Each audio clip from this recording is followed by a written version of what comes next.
Assalamualaikum. Ketemu lagi di pembahasan tentang tujuan hukum. Kali ini kita sudah sampai pada materi tentang sumber hukum formil dan material. Sumber hukum formil dan material. Mengapa kita perlu mempelajari tentang sumber hukum baik yang formil dan material? Ini pentingnya. Karena kita perlu payung hukum.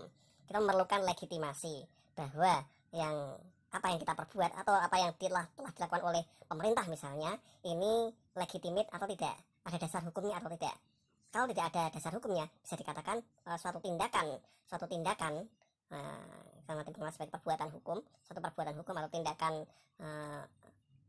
baik individu maupun negara ini legal atau ilegal. Jika legal tentu kuat kedudukan atau posisi hukumnya, tapi kalau ilegal ini bisa dibatalkan. Ya, kaitannya dengan studi kebijakan bahwa suatu aturan dibuat ini sudah benar atau tidak, sumbernya layak atau tidak. Jangan sampai ketika membuat sebuah peraturan perundang-undangan isinya tidak mengena dengan tujuan atau target yang diinginkan oleh masyarakat, atau semuanya perlu studi yang mendalam terlebih dahulu. Ya, kalau ini terkait dengan sumber hukum material, ini terkait dengan substansi. Kalau hal-hal yang terkait dengan payung hukum atau prosedur, ini sifatnya adalah sumber hukum formil. Yang perlu diingat, kita melihat kata kuncinya, kata formil ini terkait dengan prosedur atau tata cara atau mekanisme atau kaifiyah pada syaratnya. Kalau material terkait dengan isi atau substansi.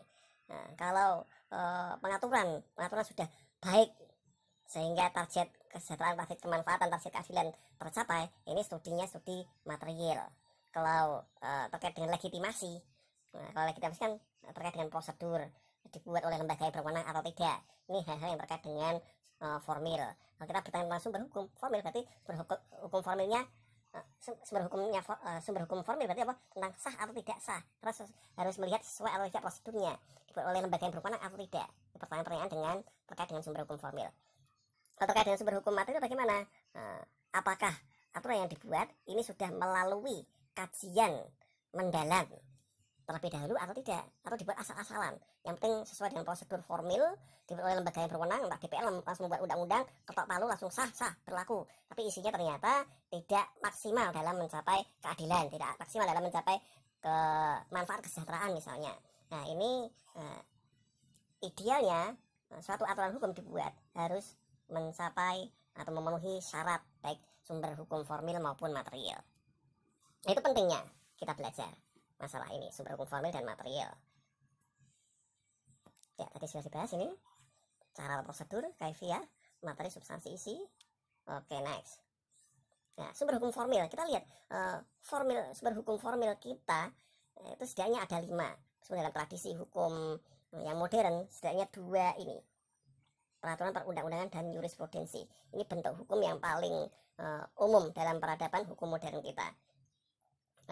Dan ini bisa menjadi legitimasi bahwa apa yang dilakukan oleh individu atau apa yang dilakukan oleh negara ini, kedua sumber hukum ini bisa menjadi dasar hukumnya.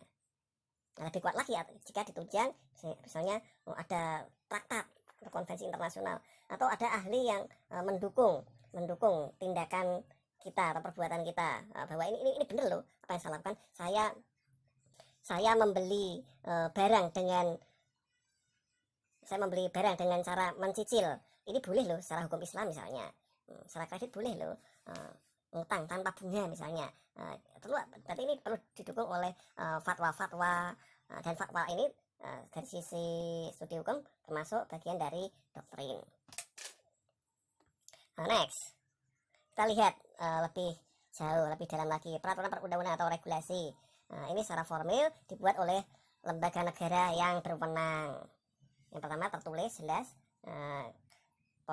peradaban modern kita menganut hukum yang tertulis, peraturan yang tertulis. Yang tidak tertulis ini bisa diabaikan karena format regulasi yang paling pokok di Indonesia misalnya ini adalah peraturan yang tertulis. Karena ini lebih menunjang adanya kepastian hukum. Kemudian dibuat oleh lembaga negara yang berwenang tadi sudah. Dan ini syarat formilnya sudah terpenuhi. Kemudian syarat formil kedua, dibuat melalui prosedur yang telah ditetapkan. Nah, nantinya kita akan melihat bahwa sumber formil ini akan tersusun secara hierarkis. Misalnya Undang-Undang Dasar 45 ini mengilhami regulasi yang ada di bawahnya, TAP MPR maupun undang-undang, PP, Perpres, seterusnya. Keberadaan sumber hukum formil ini sekaligus menjadi dasar hukum. Misalnya Undang-Undang Dasar 1945 menjadi dasar hukum lahirnya regulasi-regulasi yang ada di bawahnya. Artinya apa? Undang-undang bisa dinyatakan ilegal kalau bertentangan dengan Undang-Undang Dasar 1945. Demikian juga PP. PP ini bisa dikatakan ilegal jika tidak sesuai dengan undang-undang atau peraturan pemerintah pengganti undang-undang. Nah, mekanisme seperti ini kita mengenal istilahnya adalah uji material. Uji material. Di uji material kan, lembaga yang melakukan uji material ada dua secara kehakiman, yakni lembaga Mahkamah Konstitusi dan lembaga Mahkamah Agung. Kalau Mahkamah Konstitusi mengadili uji material atau judicial review terkait dengan pertentangan dengan antara undang-undang dengan undang-undang dasar atau konstitusi kita. Kalau Mahkamah Agung menangani regulasi PP atau Perpres yang bertentangan dengan undang-undang. Ini pertentangan uji materialnya. Ya, flashback sebentar.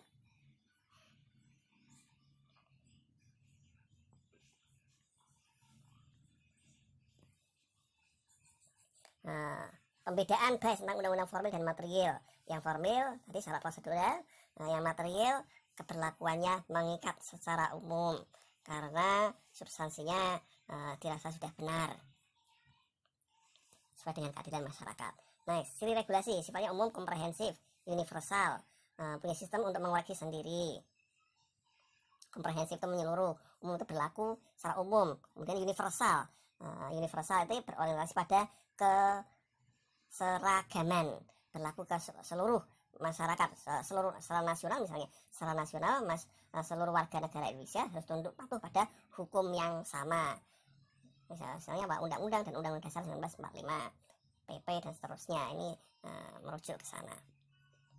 Ada sistem yang mengoreksi sendiri, seperti uji material tadi adalah satu sistem untuk mengoreksi keberadaan hukum yang dirasa tidak sesuai, legal atau ilegal. Dasar hukumnya apa? Ini ciri dari sebuah regulasi. Kelebihannya prediktabilitasnya besar atau tinggi sebagai sarana rekayasa sosial. Jadi tidak hanya menangani perkara kasus per kasus, tapi dengan diundangkan diharapkan seluruh warga negara tunduk patuh pada norma yang telah ditetapkan. Nah, ketundukan pada norma yang telah ditetapkan ini memberikan adanya prediktabilitas kepatuhan yang sangat tinggi. Kemudian lebih menjamin kepastian hukum. Kenapa lebih menjamin? Sudah diundangkan. Sudah diundangkan itu berarti apa? Ini loh aturan resmi dari negara. Ketika menjadi aturan resmi, maka seluruh elemen negara maupun rakyatnya, warga negaranya harus tunduk patuh pada aturan yang telah resmi ditetapkan. Ya mungkin ada sisi kelemahannya, misalnya kaku, karena ada keharusan untuk rigid, lebih menunjang kepastian, maka kadang bahasanya juga kaku dan penerapannya juga kaku karena sifatnya deduktif. Dari aturan kemudian diterapkan pada satu masalah, ini deduktif. Kalau aturan itu sifatnya kan umum, masalah itu kan sifatnya khusus. Nah, agar perkara yang telah diperselisihkan itu sesuai dengan aturan kan harus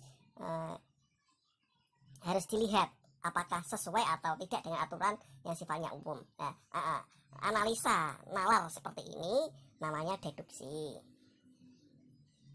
Nah, berorientasi ke keseragaman.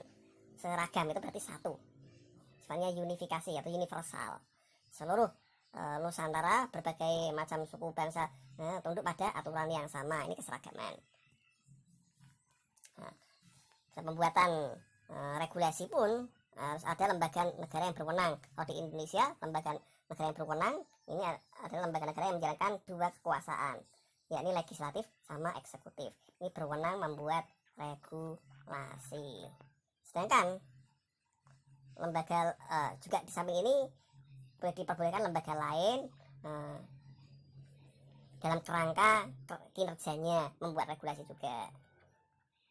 Nah, kalau yudisial bagaimana? Yudisial atau yang kita lebih banyak kita kenal sebagai yudikatif ya. Ya, ini lembaga kehakiman yang dibawahi oleh Mahkamah Agung dan Mahkamah Konstitusi. Nah, MA dan MK ini produk hukumnya bukan regulasi, melainkan apa? Jurisprudensi.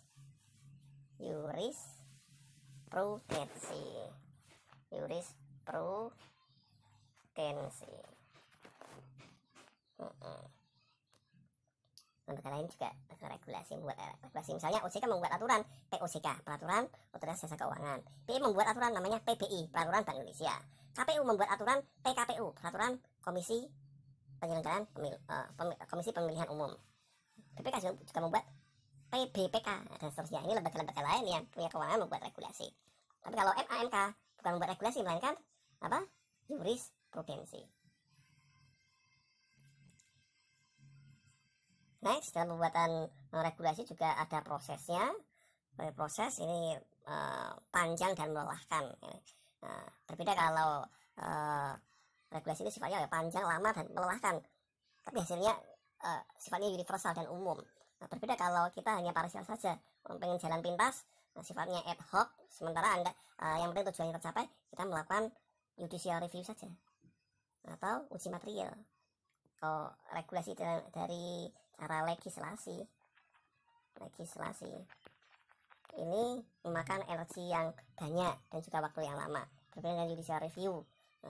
Kalau judicial review tinggal membuat gugatan dan Mahkamah Konstitusi atau Mahkamah Hakim Agungnya setuju, nggak tinggal diketok palu langsung sah. Bisa dibahas yuk. Jurisprudensi, judgment law, hakim membuat hukum. Nah, hukum buatan hakim tadi namanya jurisprudensi.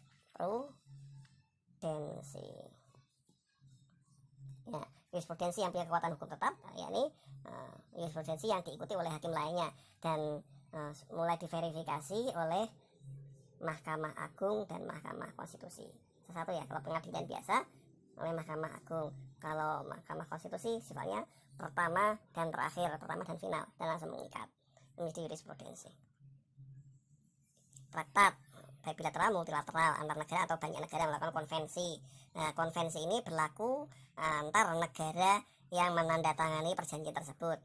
Tetapi secara ke dalam, kok ini kan keluar antar negara. Antar negara mengikat ketika konvensi atau traktat tadi ditandatangani. Tapi baru mengikat secara nasional ketika dilakukan prosesi ratifikasi. Atau apa? Isi traktat tadi dijadikan undang-undang. Ini proses ratifikasi. Doktrin ini baru mengemuka, baru kelihatan sumber hukumnya. Ini bisa menjadi sumber hukum ketika dijadikan dasar hukum. Dasar hukum apa? Dasar hukum bagi hakim ketika membuat keputusan, membuat jurisprudensi. Juga doktrin ini, pendapat para ahli ini mengemuka sebagai sumber hukum ketika dijadikan dasar hukum dalam pembuatan undang-undang. Nah, naskah akademik ini dalam rangka pembentukan undang-undang atau regulasi. Ya, next. Kebiasaan ini relatif banyak mulai ditinggalkan karena melihat perkembangan peradaban hukum modern ini lebih mengedepankan kepastian hukum dengan dua bentuk hukum utama, yakni tadi apa? Peraturan perundang-undangan atau regulasi sama jurisprudensi. Nah, kebiasaan mungkin boleh posisinya bisa dikonsepsikan sedemikian rupa, jadikan pertimbangan dalam pembuatan regulasi atau jurisprudensi. Nah, ini baru kelihatan. Ya, tetap secara substansi tetap sah. Tapi ya perlu adanya legitimasi formil, yakni bagaimana prosedur yang telah ditempuh sesuai atau tidak oleh hukum. Ini lewat dua bentuk hukum tadi, regulasi sama jurisprudensi. Itu saja. Terima kasih. Semoga bermanfaat. Assalamualaikum warahmatullahi wabarakatuh.